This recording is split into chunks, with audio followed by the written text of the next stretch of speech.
Well, hello everyone. Filet mignon here, your little Aussie poet, coming to you from medium rare poetry in a rather soggy southeast Queensland in Australia. You see, we had a low pressure system which parked itself in the middle of Australia and it had no right to be there, and it bumped up against a high pressure system that we were holding on to here on the coast, and that created a conversion zone right on top of our house. So, consequently, yesterday we experienced somewhere between 6 and 8 inches of rain. Marvellous. The back garden's rather flooded, but it looks pretty as well. Anyway, it's passing out to sea, so hopefully some fine days are coming. Speaking of fine days coming, did you hear Donald Trump went to China? He wanted to woo Xi Jinping, but his wooing days are past. Even though he took all his friends with him who were going to do all these wonderful deals and everything was going to be right with the world, of course, Taco Donald just stuffed it all up and came back with nothing. Of course, had to write a poem, so today I'm bringing you She Show. She Show by Filet Mignon. Behold the nation builder. This is Donald's new description, displayed all over China as their national inscription. While Donald deconstructs the land once known as USA, China's been uplifted by the felon's foolish ways.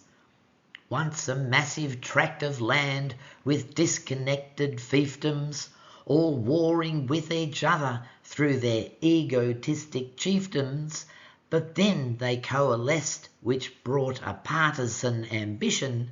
Their mammoth population undertook a modern mission.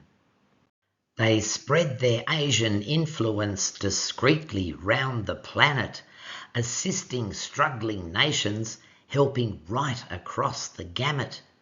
China plays the long game, and their patience is unfazed, where nations with infighting find their vision often glazed.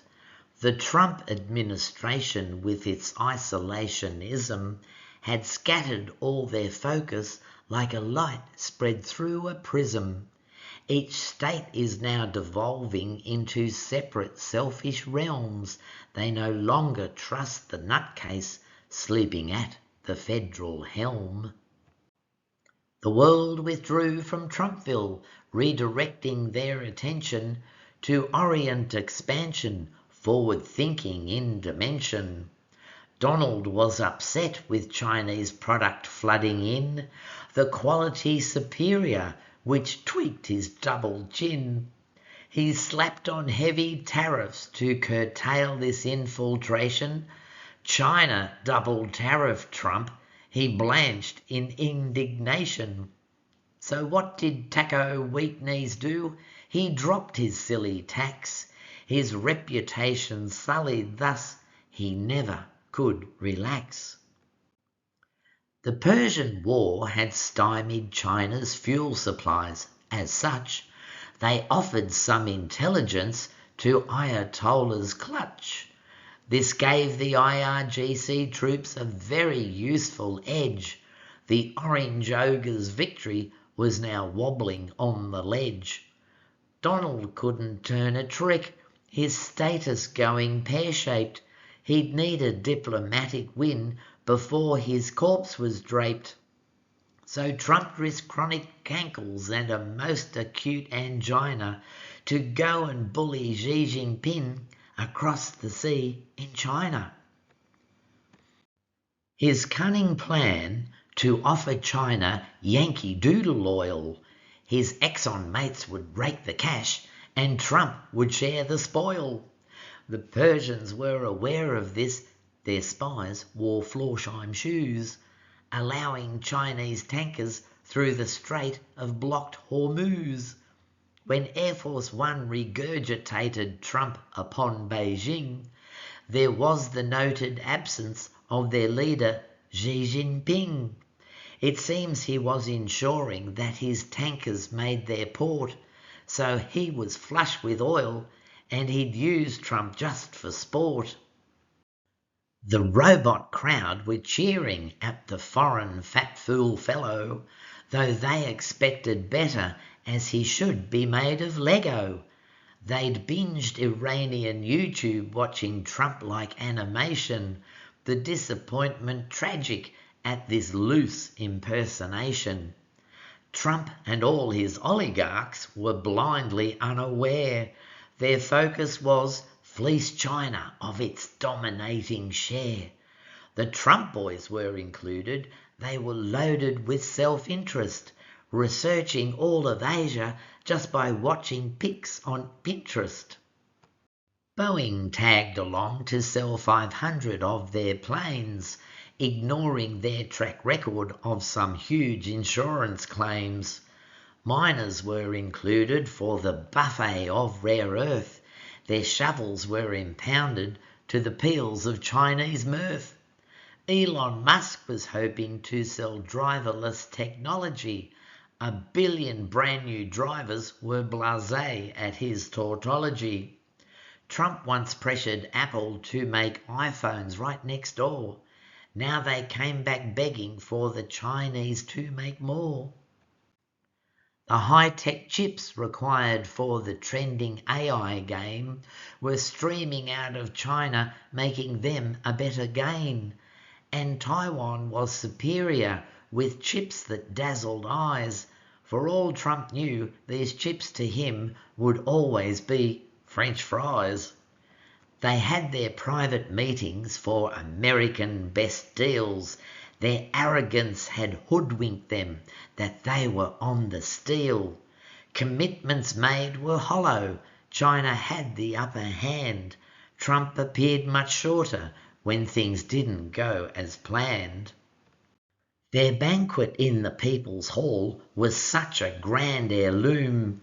Trump, ogling at the red and gold, dreamed of his new ballroom. The menu was in honour of their most auspicious guest, a lightly pickled fat lame duck with orange sauce so dressed. Next day saw them trampling over temple near to heaven, the unbelievers' concept of a super 7-Eleven. All along, translators transcribed every Western word. Xi's diplomats agreed this bunch was simply rich kids' turds. So, what about the outcome of the Trump-led Asian folly? Were trade deals struck and peace returned and everyone was jolly? Well, not exactly. Trump was hardly in the driver's seat. Elon's new technology had ended in defeat. No planes were sold, no hotels built, no expertise was shared. Trump never could be trusted, just a coward running scared. 10,000 years of history was ignored by Donald's tech bros, their shit show left in tatters by an orchestrated she-show.